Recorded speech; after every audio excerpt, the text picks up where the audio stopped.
Olá, começa agora mais um programa Diálogos aqui na TV Unesp. Hoje nós conversamos sobre arquitetura e patrimônio público com a professora Rosil Fernandes, do Departamento de Arquitetura da Unesp em Bauru e também docente do programa de pós-graduação em Arquitetura e Urbanismo aqui da Universidade. Professora Rosil, é um prazer recebê-la em nosso programa. Um prazer é meu e boa tarde também, Maíra. Professora, pensando nessa defesa do que vem a ser o patrimônio público, qual que é a importância de pensar na preservação, na conservação desse patrimônio? O patrimônio arquitetônico e edificado é nada mais que a representação espacial das atividades sociais, econômicas, culturais de uma sociedade num determinado período. Então, como é materialização, se torna um patrimônio arquitetônico relevante, é a identidade, conta a história de uma comunidade, de uma sociedade. Por isso que é importante preservar essa identidade e essa história. E nesse sentido, como que a arquitetura tem contribuído, professora? Porque muitas vezes pensa-se que a arquitetura ajuda na construção ou na decoração e não necessariamente nessa questão do patrimônio, na manutenção. A arquitetura, nós temos diferentes formas de se especializar na arquitetura. Uma delas, o campo, é a questão da restauração de monumentos, restauração do patrimônio arquitetônico edificado. Então, são profissionais que trabalham na documentação, inventário e na restauração desse patrimônio. Não apenas o patrimônio arquitetônico, mas também como patrimônio urbano, paisagístico. E, ultimamente, se fala muito do patrimônio imaterial, que seria a questão da expressão cultural, as formas de fazer, de criar. E nesse sentido, internacionalmente, nós temos um Centro Internacional para a Conservação do Patrimônio, o CICOP. Exatamente. E o que o CICOP faz, professora? Qual a atuação dele, pensando nisso que a senhora tem comentado sobre essa valorização do patrimônio? O CICOP é o Centro Internacional para a Conservação do Patrimônio, tem a sede na Espanha, nas Ilhas Canárias. Então, um dos objetivos é a preservação, a documentação desse patrimônio, como também a organização de eventos científicos, a divulgação através de publicações. E esse centro, ele age, né, no mundo inteiro. E há, professor, uma diferenciação, se a gente pensar, por exemplo, no Brasil, na Europa, nos Estados Unidos, no sentido de conscientização do que vem a ser esse patrimônio público, esse patrimônio arquitetônico edificado, como a senhora colocou? Sim, nós temos, por exemplo, falando do CICOP, né, temos falado que é a sede na Espanha, mas também temos a representação do CICOP em diversos países da Europa, Estados Unidos, África, América Latina. Então, na América Latina, um pouco retomando, nós temos o CICOP Brasil, temos o CICOP Chile, Argentina, temos o CICOP Peru, Costa Rica, México. E qual é a importância realmente de poder estar preservando esse patrimônio na América Latina? Porque nós somos um país de uma formação, digamos, quase que mais nova que comparando com a Europa, né? Mas nós estamos trabalhando para essa conscientização da sua importância, né? Através da organização de congressos, também a formação de cursos e etc. E essa formação, há cada vez mais pessoas querendo entender e também atuar em prol dessa conservação? Sim, há bastantes pessoas profissionais, principalmente das áreas não somente de arquitetura, como também de história, geografia, direito, turismo, que estão muito interessados na questão da documentação e a restauração desse patrimônio. Mas ainda é uma área que precisa crescer Exatamente, precisa crescer muito, até porque nós temos poucos cursos de pós-graduação na questão do patrimônio arquitetônico. Um dos cursos mais relevantes no Brasil nós temos na Universidade Federal da Bahia, que é sobre a restauração de monumentos. E tem alguns cursos de especialização nisso, né, em São Paulo, mas assim, há poucos. E na graduação, professora, pensando, já que a senhora atua tanto na graduação quanto na pós-graduação aqui na Faculdade de Arquitetura, Artes e Comunicação, como que na graduação esse tema é trabalhado para, de repente, recrutar novos profissionais que venham atuar?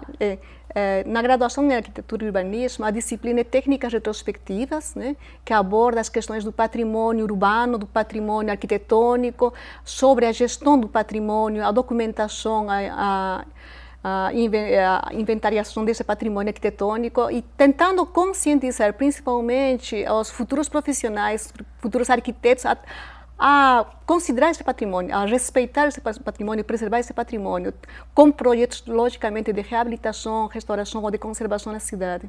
E, professora, pensando nessa, né, para esclarecer para as pessoas o que vem a ser exatamente uma reabilitação de um patrimônio. Tá certo. Uma reabilitação é quando existe um edifício, já seja protegido pela lei ou tombamento, e nós podemos criar uma função adequada à infraestrutura física daquele edifício, mas preservando o edifício, sem descaracterizar. Então, nós podemos até, de repente, manter o uso original do edifício, mas de uma forma mais contemporânea. Por exemplo, como mecanismo de acessibilidade, mecanismo de conforto térmico, acústico, lumínico. Mas preservando a fachada, a estrutura de divisão de cômodos, por exemplo. Exatamente. Porque há 2 graus de tombamento também, acho que é importante frisar isto, que é o tombamento integral, onde tem, além das fachadas, a volumetria do edifício, também é importante preservar a organização interna. E pelo tombamento parcial, que seria apenas de fachada e volume, que no caso do Bauru nós temos grande parte dos edifícios tombados dessa forma, então apenas caberia a restauração das fachadas. E aí, se nessa outra medida, assim como ocorre aqui em Bauru com os edifícios que são tombados, sim, há uma outra forma de utilização desses prédios e também uma outra organização da disposição dentro desses prédios, seria isso? Sim, exatamente, mas tem que ser com funções compatíveis.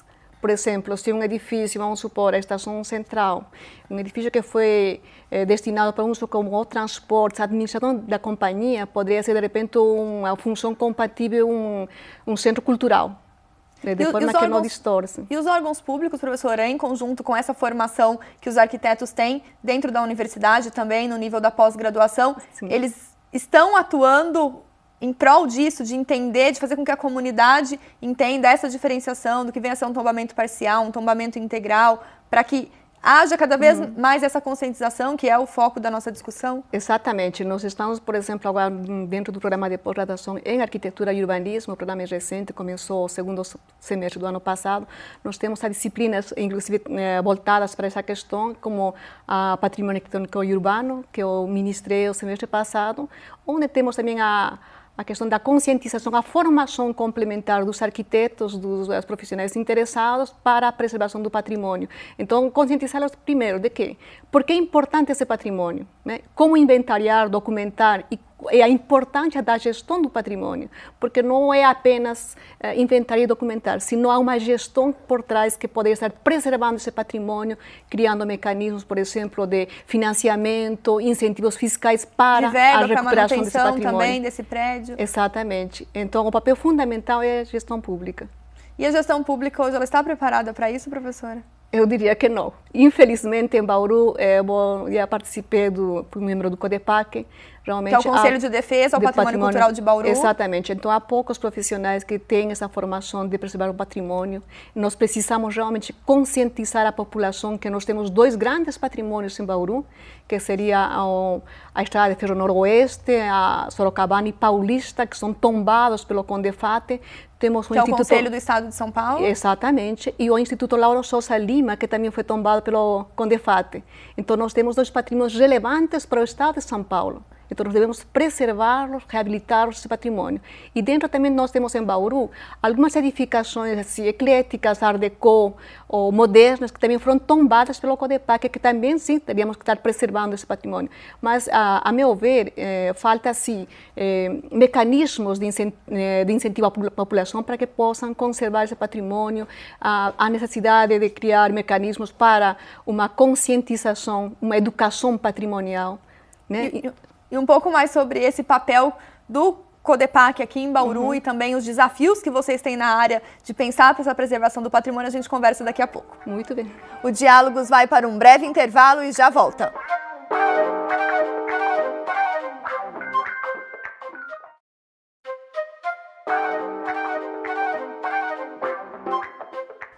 O Diálogos está de volta e hoje nós recebemos aqui no estúdio a professora Rosil Fernandes da Unesp em Bauru.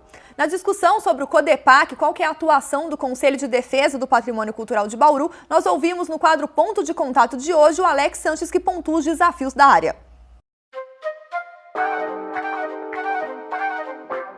O CODEPAC, na função de estar trazendo um serviço para a comunidade, a gente está visando, primeiro, acertar os processos que já estão abertos. Porque a gente tem vários processos abertos e então a gente quer dar continuidade nesses processos. Segundo, a gente também recebe uma grande quantidade de pedidos de tombamento. Porque o CODEPAC, a gente também não está só visando só a parte arquitetônica do município. Porque como a gente pega como base outras ferramentas de tombamento, então aparecem materiais para ser tombado, fotos para ser tombado, acervo, material rodante, parte imaterial, que nem o caso do sanduíche, do sanduíche Bauru. Então, assim, a gente acaba criando, tentar salvaguardar não só a história material, mas também a imaterial. Por quê? Porque é o que é importante para a nossa comunidade. Então, a gente sempre visa o bem-estar da comunidade e salvaguardando a memória dela. Na Constituição brasileira já visa que o poder público tem que preservar a história, tem que preservar a história de uma comunidade, mas também a comunidade também tem o dever de preservar. Você salvaguardando a história dessa comunidade, você também vai estar salvaguardando a nossa identidade, para mostrar o que a gente foi e o que a gente é. Porque é só dessa maneira que a gente vai conseguir ter um futuro, pelo menos um futuro adequado para a nossa sociedade. Professora, pensando nesse papel de conscientização que vocês, enquanto arquitetos, agentes culturais, como é o caso do Alex, que atua na divisão cultural de Bauru, que outros desafios que a gente tem quando nós estamos falando de patrimônio público, da necessidade de preservação e de conservação desses patrimônios? Bom, em Bauru especificamente, nós precisaríamos que se criem mecanismos de documentação, de inventário do patrimônio arquitetônico. Ou seja, levantamento, professora, a professora fala de inventário, seria um levantamento mais detalhado sobre aspectos históricos, métricos, a construção original do edifício, a patologia do edifício, né, para depois permitir, possivelmente, futuramente, projetos de restauração, de reabilitação, medidas para depois estar deliberando sobre futuros projetos. Para que os profissionais que vão atuar em defesa desse patrimônio já conheçam essa estrutura e a importância histórica. Exatamente. Faltaria fazer isso nesses processos. Né? E caberia a quem? A senhora comentou que a ação pública, o agente público seria o primeiro passo. Exatamente. E ainda falta avançar muito. Que outras pessoas poderiam ajudar nessa ação? Pela Constituição Federal do Brasil, compete ao município a preservação do patrimônio. Então, eu entendo assim que o CODEPAC, que está vinculado à Secretaria de Cultura, deveria estar tendo esse papel de poder documentar, inventariar, proteger, colocar no plano diretor a questão da preservação desse patrimônio. Então, cabe ao governo municipal poder criar recursos humanos, então técnicos especializados nessa documentação do patrimônio. E pensando nesse patrimônio público em outras cidades brasileiras, professora, ainda há também esses desafios de conscientizar a população, de que as pessoas entendam exatamente o que vem a ser um tombamento, de que o órgão público tenha verba suficiente para investir nisso? Sim, logicamente que essa questão do patrimônio, há cidades muito importantes, por exemplo, no estado de São Paulo, nós temos a questão do Santos, que é centro histórico tombado, né? Amparo, centro histórico tombado, Itu. Então, há cidades que realmente há uma questão da educação patrimonial muito mais avançada, talvez que não essa cidade em Bauru. Mas acredito assim, Bauru é uma cidade recente, mas nós temos um patrimônio muito importante, muito interessante de ser realmente preservados, e o que precisa realmente é estar divulgando esse patrimônio, talvez a partir dessas escolas, né? Mostrar o que tem de relevância Bauru com relação ao patrimônio. A senhora fala nas escolas de educação básica, isso, educação básica, exatamente, desde as crianças, as escolas básicas, né, ensino médio, fundamental, a universidade, né? E para isso talvez seria interessante que, por exemplo, criássemos um circuito turístico no centro da cidade de Bauru, mostrando os principais edifícios.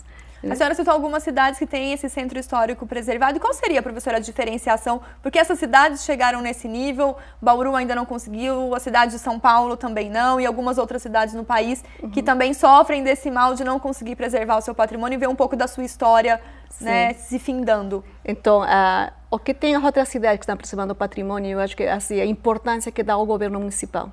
Então, a administração pública, se ela considerar importante esse patrimônio, vai criar mecanismos para que o próprio Conselho de Defesa, o caso do CODEPAC, realmente tenha recursos humanos e materiais para estar preservando esse patrimônio. Então, cabe, sim, a administração pública preservar esse patrimônio. Por outro lado, também a comunidade teria que estar aberta à conscientização, ao reconhecimento e valorização do patrimônio, porque não adianta só pensar que, de um lado, a administração pública e não está, por exemplo, vinculado com a questão da comunidade. porque o patrimônio é identidade, é história para a comunidade. E o que essa comunidade pode fazer, então, professora? Essa comunidade, exatamente, a partir dessa conscientização, o que eles... Nós podemos reivindicar nossos direitos. Esse patrimônio é nosso, é da comunidade, né? Então nós podemos reivindicar para que o governo municipal realmente esteja protegendo esse patrimônio, esteja criando mecanismos para a sua preservação. Nós precisamos fazer isso. E para isso é preciso conhecer. Exatamente, conhecer esse patrimônio.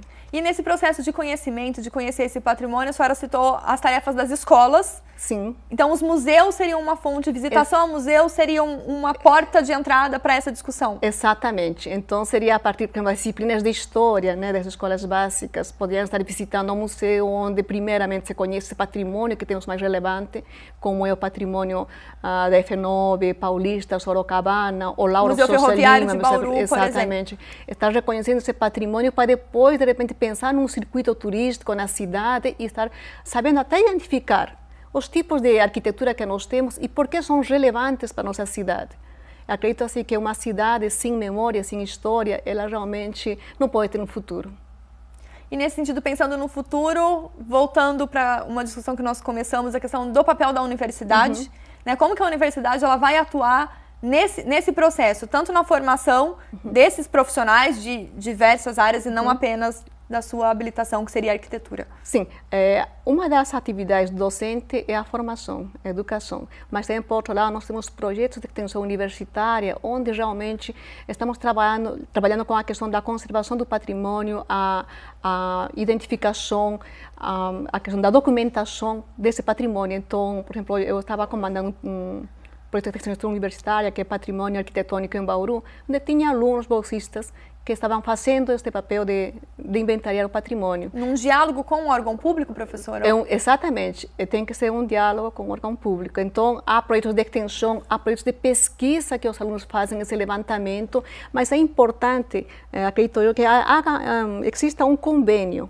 com a Prefeitura Municipal, de forma que nossos estudantes façam estágio, por exemplo, no CODEPAC, e poderiam estar contribuindo com a documentação do patrimônio. Talvez... É possível fazer Sim, isso, falta ação. Exatamente, falta ação política. Né?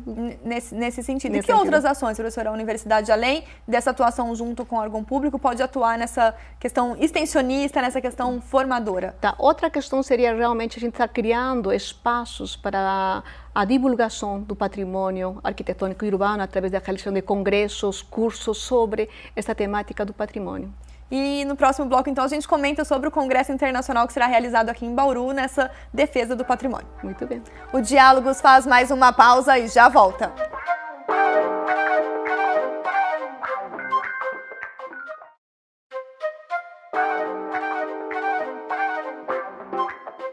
Estamos de volta com os Diálogos e hoje nós conversamos sobre arquitetura e patrimônio público. Nossa convidada é a professora Rosil Fernandes, do Departamento de Arquitetura da Unesp em Bauru. Professora, terminamos o último bloco falando desse desafio, das ações que a universidade pode ter em prol dessa defesa do patrimônio, e será realizado agora a partir do dia 21 de outubro, aqui na Unesp em Bauru, o Congresso Internacional de Reabilitação do Patrimônio Arquitetônico e Edificado, a primeira vez que esse congresso do Sicop vem para o Brasil. Eu gostaria que a senhora comentasse qual que é a importância de se ter um evento como esse em terras brasileiras. Olha, o segundo Congresso Internacional de Reabilitação do Patrimônio Arquitetônico e Edificado é importante porque vai criar um espaço para a formação complementar sobre patrimônio, a discussão, a reflexão e também a divulgação do trabalho sobre essa temática. Então, além disso, vendrão profissionais expertos na área de patrimônio, vem da Europa o professor Andrea Pani, da Itália, o professor Mascarenas, de Portugal, tem o professor Miguel Ángel, também de Espanha, o professor José Mutañola, de Espanha, o professor Mena, da Flaxo, Equador, o professor Ramon Gutierrez, arquiteto Ramon Gutierrez, muito conhecido na América Latina. Além disso, nós temos profissionais que trabalham nesta área no Brasil, como a professora doutora Ana Lana, que é presidenta do CONDEFAT, temos a professora Beatriz Kuhl, da USP São Paulo, temos a professora Ana Rita Carneiro, da Federal de Pernambuco, a professora Odete, da Federal da Bahia. Então, esses profissionais trarão um conhecimento importante para estar realmente conscientizando, informando, refletindo sobre a importância desse patrimônio. Eu acredito que esse momento vai ser oportuno não apenas para os alunos da pós-graduação, alunos da graduação, como também profissionais da área interessados, públicos interessados nesta questão do patrimônio. As informações sobre o congresso elas estão na página www.cicop2014.com.br, na própria página da Unesp também. E nesse sentido, professora, fomentar essa discussão, esse intercâmbio de ideias e também de expertises, uma vez que vem vários professores do exterior participar, é fundamental para que a gente possa refletir sobre o que nós comentamos durante o programa, sobre a importância do Brasil reconhecer, identificar e pensar na preservação desse patrimônio. Exatamente, porque inclusive as temáticas do congresso são várias, dentre elas está a questão do patrimônio residencial, patrimônio ferroviário, patrimônio do lazer, dos transportes, a patrimônio institucional e a questão da gestão do patrimônio, que é fundamental para a proteção desse valioso patrimônio. Então, todos esses temas foram escolhidos por vocês no sentido de trazer um pouco essa identidade para a necessidade brasileira de fomento a esse tipo de debate. Exatamente. Essa temática foi escolhida porque realmente fazem parte desse âmbito do patrimônio, né? Compreendendo os sistemas específicos que podem estar complementando sobre isso. Eu queria frisar uma questão que o programa de arquitetura, o programa de pós-graduação em arquitetura e urbanismo é novo, começou no segundo semestre de 2013, e exatamente para poder criar um espaço de reflexão, de discussão, de divulgação sobre patrimônio, está organizando o segundo Congresso Internacional de Reabilitação do Patrimônio Arquitetônico. Um desafio para vocês. Exatamente, é um desafio para a gente, promovido pelo Cicop Brasil e pela Confederação Internacional de Cicopes, né? E contar com o apoio da FAPESP, CNPq, da própria Unesp. Então, nós estamos assim, criando esse espaço que acredito que vai ser muito importante para a cidade. E a comunidade está toda com também certeza. convidada, Então, os todos estão convidados. De outras graduações também, de Sim. outros cursos, a poder participar. Sim, estamos esperando discussão. assim, um público de 250 pessoas, haverá 230 comunicações orais. Então, durante o período da manhã vai acontecer as palestras, à tarde as comunicações orais. À noite temos algumas palestras também importantes.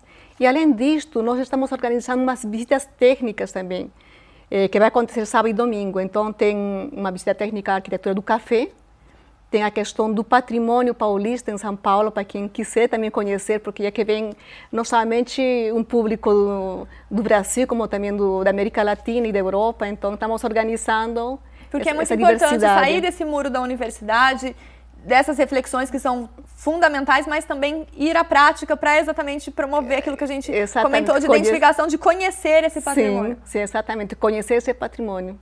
E nessa medida, professora, a divulgação científica, o congresso é uma porta para isso, os trabalhos de iniciação científica, de mestrado, de doutorado também são outros espaços que fomentam esse tipo de divulgação e onde mais as pessoas podem encontrar informação que vem dessa universidade, mas que dialogam com essa necessidade do dia a dia, com aquilo que a gente convive e frequenta. Sim, exatamente. Esse congresso, realmente, nós temos esse espaço. Nós já, nesse momento, estão fechadas as inscrições, mas foram encaminhados trabalhos, foram avaliados por um comitê científico. Então, trabalhos de pesquisa, trabalhos de iniciação científica, da graduação, da pós-graduação, de profissionais técnicos também, de alguns órgãos de preservação, como o IFAM, CONDEFAT, encaminharam esses trabalhos, serão apresentados durante a semana, né, em forma de comunicação oral, e o local é a Guilhermon e a Fundeb. E há, professora, outras revistas, outras agências, outros órgãos que também trabalham com essa defesa do patrimônio, e quem tiver interesse pode buscar e conhecer, além da realização desse congresso aqui pela Unesp? Olha, nós temos aqui no Brasil, nós temos o IFAM, que sabemos muito bem que é uma instituição nacional de preservação do patrimônio, tem o site do IFAM, onde nós temos várias publicações, né? Temos o ICOMOS, nós temos também o Cicop Brasil, tem o CONDEFAT, também uma instituição importante para o estado de São Paulo. Acreditamos assim que existe um corpo técnico muito preparado, muito qualificado. Então nós temos expertise na área, temos órgãos exatamente, atuam. Temos vários espaços para poder conhecer essa questão do patrimônio. Falta um pouco aquilo que a gente comentou no desafio dessa conscientização, de uma boa vontade, de um bom diálogo. Com certeza, eu acredito que assim, que nós queremos realmente chamar a população para ter essa conscientização, e acho que é importante também que a administração pública valorize esse patrimônio. Acho que parte da administração pública, da proteção legal, que é o tombamento. Eu gostaria de parabenizar a professora pelo trabalho, pela essa iniciativa, por abraçar esse desafio de trazer um tema tão necessário, mas que ainda necessita caminhar a passos mais largos para atingir o objetivo maior de vocês, que é pensar e valorizar cada vez mais esse nosso patrimônio. Eu que agradeço a oportunidade. Muito obrigada, professora. O Diálogos de hoje fica por aqui. Se você quiser rever este programa, acesse o nosso site. Obrigada pela companhia e até mais.